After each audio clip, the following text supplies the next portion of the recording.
Hello, welcome to another episode of Stories from the Edge of Life. We once again have a very special guest, Andrea Martinez de la Vega. Uh, she's a physician from Mexico.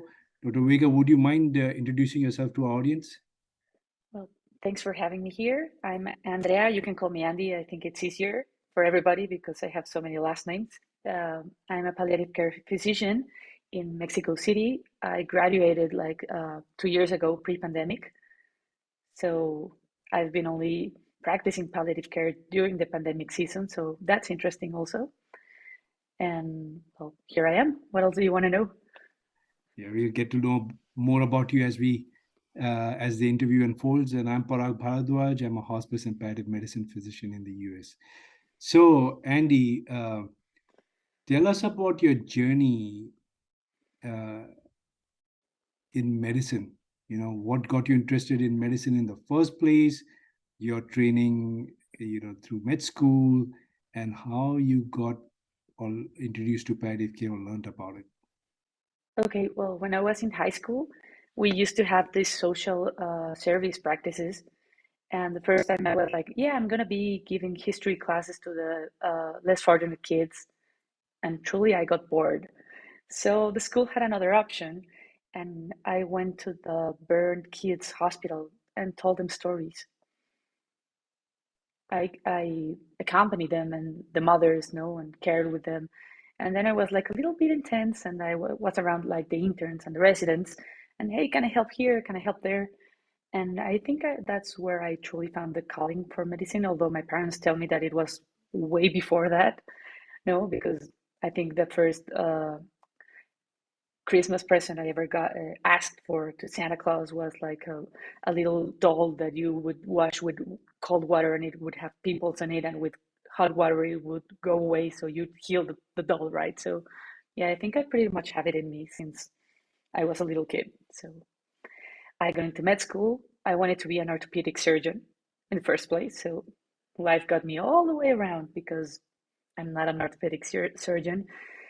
Here in Mexico, we have like the internship, we have social service. I don't know if you have that in the US, but we have to make a whole year of social service in villages of low resources people, so we can help them. And we actually are the village physician, That's really interesting because you don't have all the resources, and then all the patients come, and then you're like, well, but I don't know if I can do that. And then you start questioning yourself. And then I finished med school and I felt the call for anesthesia. I wanted to be, I turned it around. I discovered that orthopedics wasn't my thing, and it was more about drugs and everything. It was more interesting what happened in the OR from the other side of the perspective, right? Behind the curtains. And I enjoyed it a lot. And then one day I was, meddling around my mind, and I thought, like, why? I could do pediatric anesthesia. And I had it all along with me because I like kids and I enjoy working with them. They're easy to work with once, of course, when the parents are not around, right? And then one day talking to a teacher, he was like, you look like a palliative care physician. And I was like, no, I don't. Yeah, you do. Well, I can go and ask for a rotation and see what it's like, to be with palliative care patients and to understand a little bit more of what palliative care was, because I didn't have an idea of what it was. So I took up the rotation and then said, like, okay, I think this makes me happy. I think this kind of fills me up. It's different. It's nothing like the OR. No, you don't have to deal with surgeons that way. And that's sometimes funnier because, there's a whole new world out there full of medicine and everything. And then, well, what took me in about palliative care is the compassion that you need to treat patients in the most vulnerable situations in life. And here we are. So let's go over a few things. Uh, what did you what do you think your teacher saw in you that made him say that, hey, I think you will be a good fit to become a palliative care physician? I think it was dedication and empathy I showed with the patients because I've always been like one of a kind that way. I stay with the patient. After the OR, after the recovery room, I went to see them to the room. So, hey, I gave you the anesthesia. How are you? How are you feeling? How can I help you? And then I think he saw that and he was like, yeah, you're gonna do great in palliative care. And he was right. I think he'd had a good eye for that. Great. So when he made that suggestion, what did you know about palliative care? What was your impression of palliative care at that time?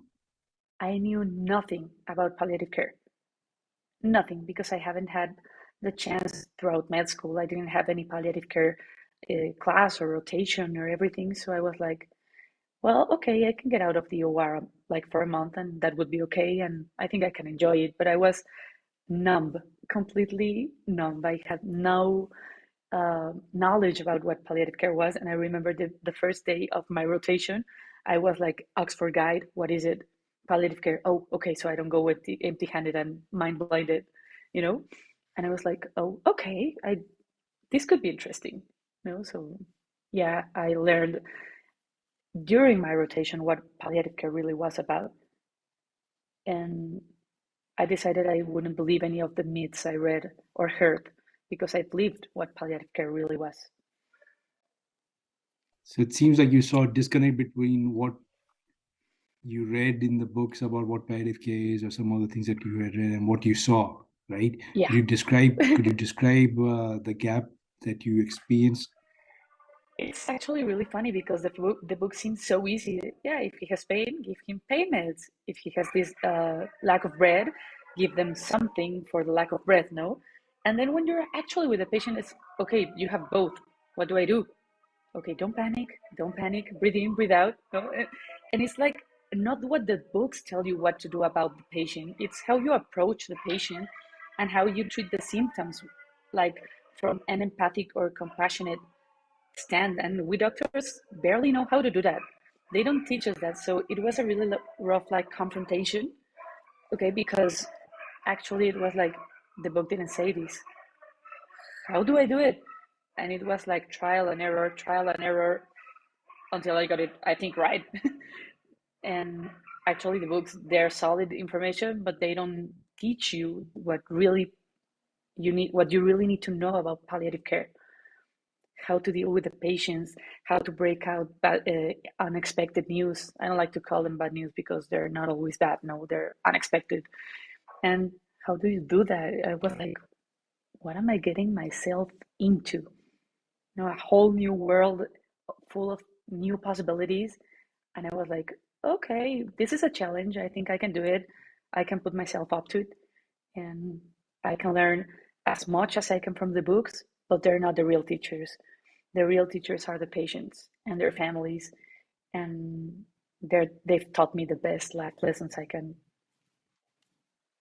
remember, and I'm very grateful for that. Yeah, I thought you were also going to share something about the typical perception physicians and others have about palliative care being an end of life service, but it's not. So, when did you experience that during your journey? Was it during your first exposure to palliative care, or was it later on when you were doing your training? It was actually when I was doing my training because I would go out with the surgeons and the oncologists and the neurologists and, hey, your patient would be benefited from palliative care. And they were like, no, he's not dying. Why do you want to see it? Well, because he's coughing the lung out and I can help him with that. No, no, no, no, no, you're crazy. He's not going to go into palliative care anytime soon. And it's a constant confrontation that also doctors think that palliative care is just at the end of life stage medical attention, right? And it's like, no, he can benefit and he can have a little bit more quality of life, maybe a little bit more time. We don't know that, no, because what I've seen is that a patient that has palliative care, early palliative care, tends to live a little longer because they have uh, this attachment to treatment that they follow through.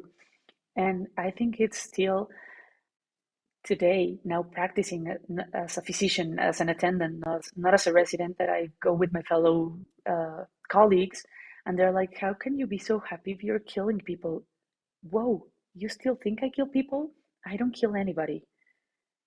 I don't know what you have in your mind, but I'm pretty happy because I'm helping people deal with symptoms that are affecting their lives, no matter if they're end of stage life part or if they're at the first time they're receiving their diagnosis, and they're like kind of shocked. And then I go, you'll understand it one day. I'm not gonna deal with you right now, so I'll just ignore them and go on with my day because I think they're not ready to understand what we do. Right. So it's very interesting.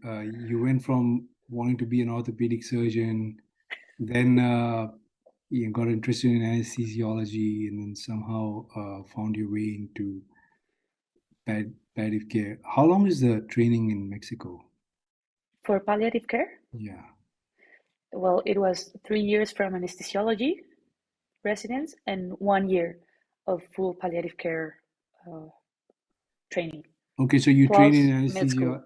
So you train in anesthesia, and then you became a palliative. You train in palliative care as well. Yeah. Got it. So what was it that you learned when you were training in palliative care that you sort of realized you hadn't learned in medical school, or you hadn't learned when you were training in anesthesia? How to listen, how to actively listen to what the people, to the patient, to the family, because sometimes it's what they don't tell us verbally what gives us the whole picture. And then I remember one day at the rounds at the hospital, and then there was the patient's daughter. She was crying and crying and crying, and I approached her with like a tissue, like, hey, I think you need one. I was like, poke, poke, don't cry, because it was at the beginning of my training as a palliative care physician, and being an anesthesiologist is like you barely talk to the patient, you barely talk to the family. It's little contact, and I was like, what do you do in these situations? So I remember I told the attendant that, oh, I'm gonna stay with her. I think she needs help. And I offered her a tissue, and she cried like for 15 minutes, and I was like, what do I do with this? I started getting nervous, and then she was like, thanks for letting me cry. Nobody actually had given me the opportunity to cry, and I needed that. And it hit me. I have never asked the patient's family what they need, and they're yelling at you what they are needing. No, they're screaming at the top of their lungs what they're actually needing. And I was like, I don't know how to listen. I need to pay more attention to that, no, because if I if I'm able to listen, then I'm able to help. And I think that's palliative care essence, helping. Now, many would think, do you really have to become a doctor to figure out how to listen to people? I mean, you there's so much that you invest in terms of learning the science of medicine and the art of medicine. And I would say listening is part of the art of medicine. Having said that, you know, with all the information overload that we have to deal with as clinicians, um, do you think that the role of palliative care clinicians in being good listeners is sort of often minimized? Definitely, because I think most people underestimate the power of listening. And it's, what are you doing? You've been there like 2 hours. Well, I was listening. Oh, okay. And then they go away, right? And it's, no, we need to do that, but not only as palliative care physicians.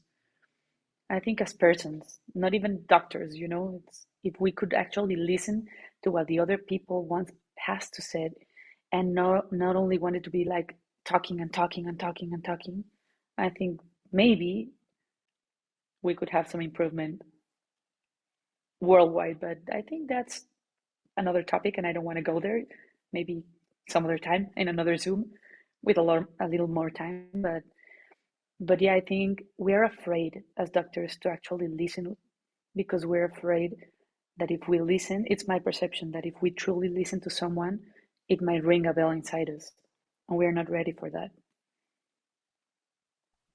Because what happens if the patient needs a hug, but I also need a hug? It's hard. Yeah, I get it. Because you have to sort of put yourself in a shell to be able to care for others. I think that's what most physicians do, in terms of being able to cope with some of the things that we get to see in our work. Now, when you were doing your training, what were some of the main lessons you learned as a clinician that really made a mark? Perhaps from patients or your teachers. I think it was to learn my place, where in the hierarchy, med school is like all about hierarchies. Probably you have a good idea, but if you want to put it up with the high resident or the attendant, or you know, you have to know how to present yourself.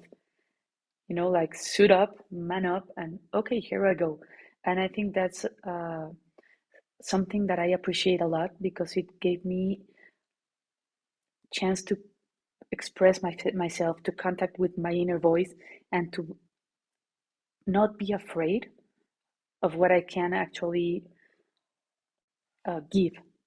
Like I don't have to be an attendant, I don't have to be chief resident to actually have something of value to say. But it all depends on how you present it to the other people, so they want to listen. It's interesting and it's hard. Why do you say it's hard? So most people would say, hey, you just listen, right?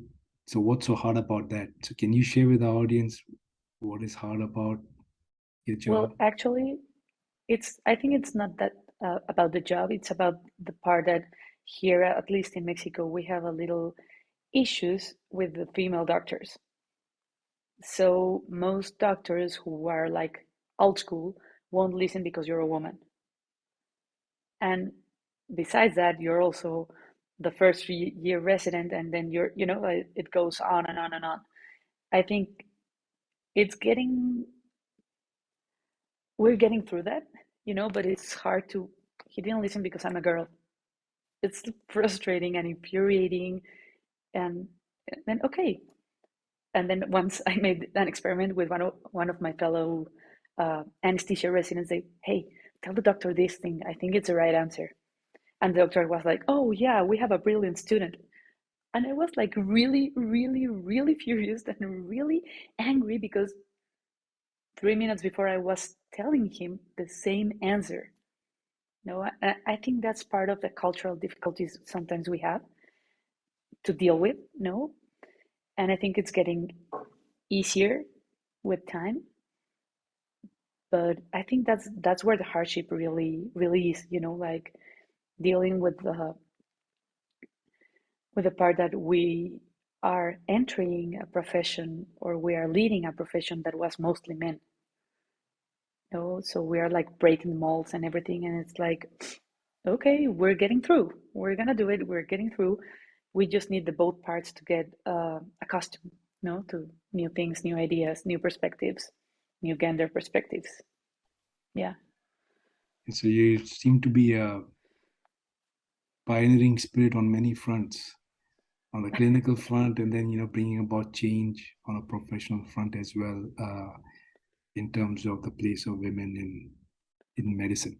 So thank you. Now, Thank you. so tell us about your decision. You got into palliative care. Now you're a palliative care physician.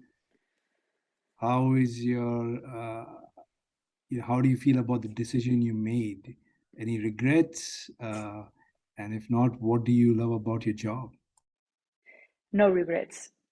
Absolutely no regrets. I love what I do. I love the part that when you actually get to do something for the family and the patient, and you see the immediate results right away. It doesn't matter how long the patient has to live with us. It's about the fact that he's no longer in pain. and the gratitude the family and the patient are filled with, and the way they send it back to you, it's like overwhelming. And it's like, I think I could not have this gratitude and this enrichment of my person in any other field. So no regrets at all. I do it all over again.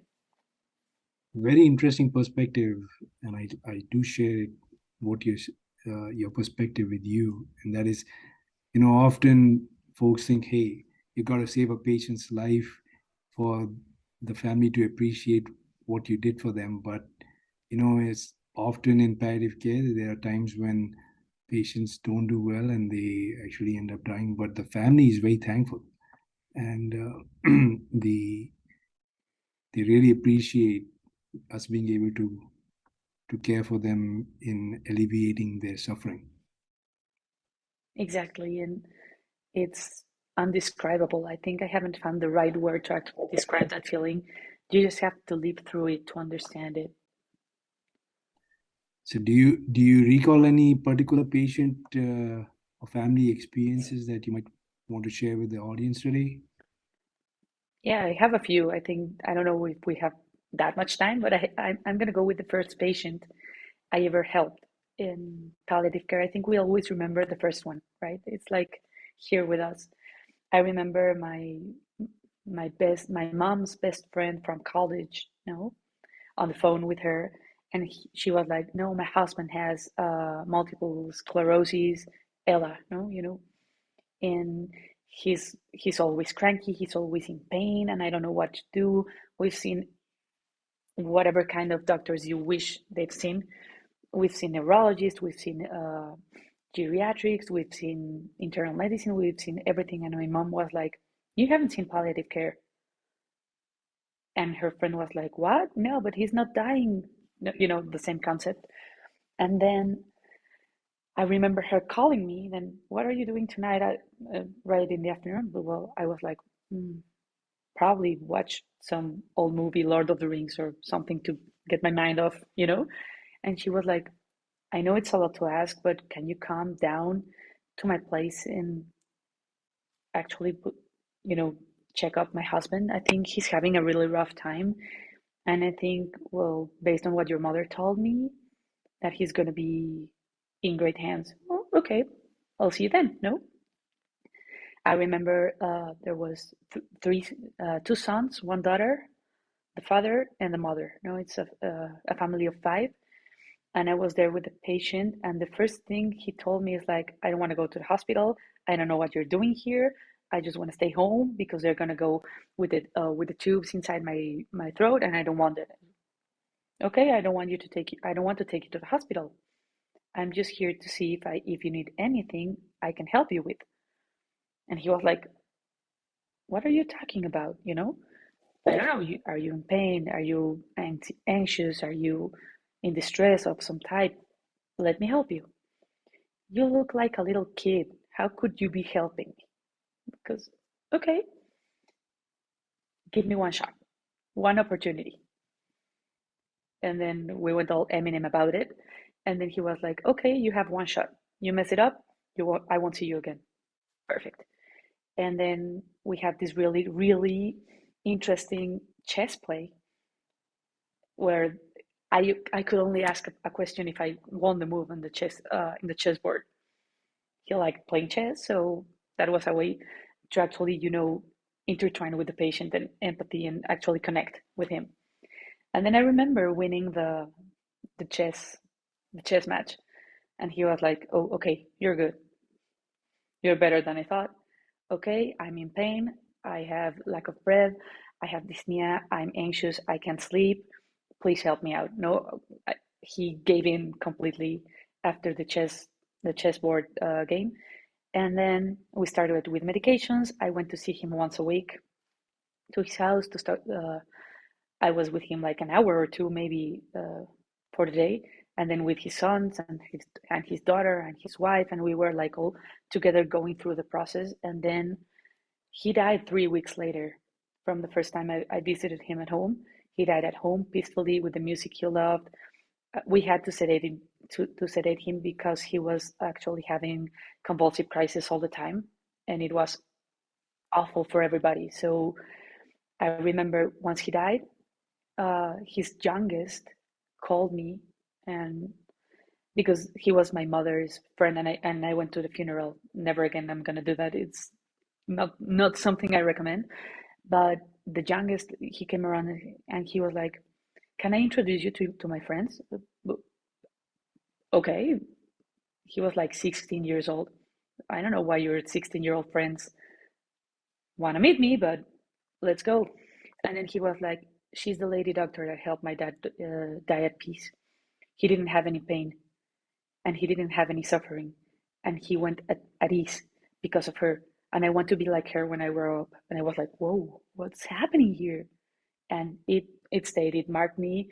I carry it all the time in my heart because it's like, okay, I didn't know only cared for him and his family, I also inspired him, and they learned you don't have to die painfully, and it was really, really beautiful. And 4 years later, no, 3 years later, we're still chatting and phone calls and how you doing, and we're still in touch. I'm glad the family found you to help the patient, and that doesn't happen often, especially when people hear of palliative care. So, through this medium of this interview, we hope that this will get the public to get more comfortable with the concept of palliative care, and also allow us to care for the patients that really need the help and support. That was a very powerful story. Um, so you mentioned you inspired the young gentleman to be like you. And before we round up this interview, what inspiring words would you have to share with young clinicians and lay folks from the experiences that you've had so far as a palliative care physician? That you need to allow yourself to give permission to yourself to feel. And it's okay to feel with your patients or feel for your patients. We're humans. We cannot be holding up that up. And you're not alone out there. There's always someone willing to help you throughout it and to listen to you and to help you as a doctor throughout rough times. You just have to ask for help.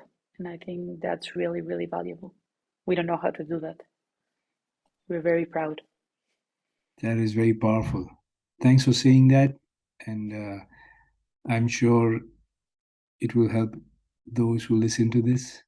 Um, and I'm going to request you to come again for more Thank you. interviews with us, and because you've had a fascinating start to your career, and we wish you the best. Thank you very much. Thank you. I'll be delighted to come again. So I hope to see you soon. Likewise. Thank you very much. Bye.